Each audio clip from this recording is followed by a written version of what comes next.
The RCMP dispatcher who was on duty the night of the Moncton shootings says she's still haunted by her role in the police response.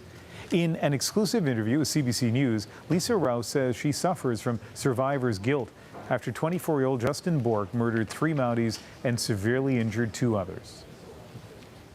And the CBC's Stephen Puttycombe joins us now from our Halifax newsroom. Of all the trauma that people went through, Stephen, I hadn't really thought about the dispatchers until you got a chance to speak to Lisa Rouse. And what did she tell you? Well, it was really interesting, Ian, because it's true. She's like one of the forgotten first responders. And in fact, she would be like the first responder in a lot of respects. She was saying that that night, the calls started to come in and her job was to send people to the scene, Mounties to the scene. And you have to remember that she knows these guys and the women. They're friends. They're like this family. So she sent some of those people to the scene that never came back. And she blamed herself, she said. She told me off camera, she said, you know, I said to her, I think I know why you have PTSD. And she said, well, I'm sure you do because, you know, I sent them there. I know it doesn't make sense, but she has tremendous PTSD and survivor's guilt that she is okay and these people aren't. And it's really interesting. None of the widows of the 3 Mounties who were killed even remotely blame her. They'd never even thought of blaming her. But she says, you know, she goes through a lot of ups and downs. She has a therapist. She sees people. She's not back at work yet, though she tried to stay on the job right afterwards, and she was told she had to take time off.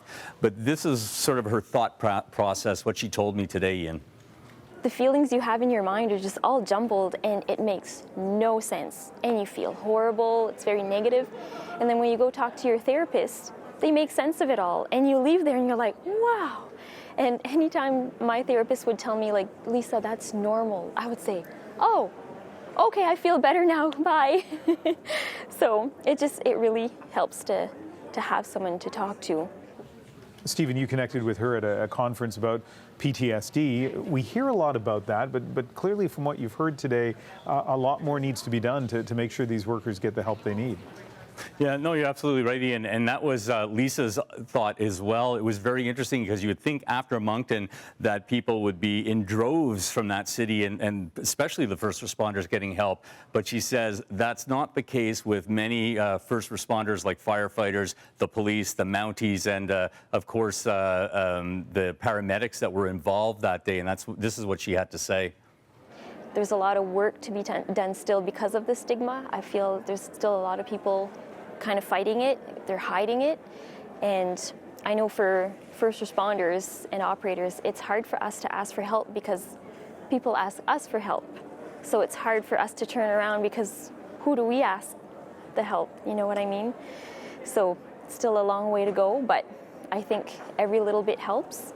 And they have the statistics to back up their claims. They say that 17 first responders and 5 military members just this year alone in Canada have died by suicide, Ian. Well, it's an important topic, and I'm glad you managed to get that interview. Thank you very much, Stephen. You're welcome.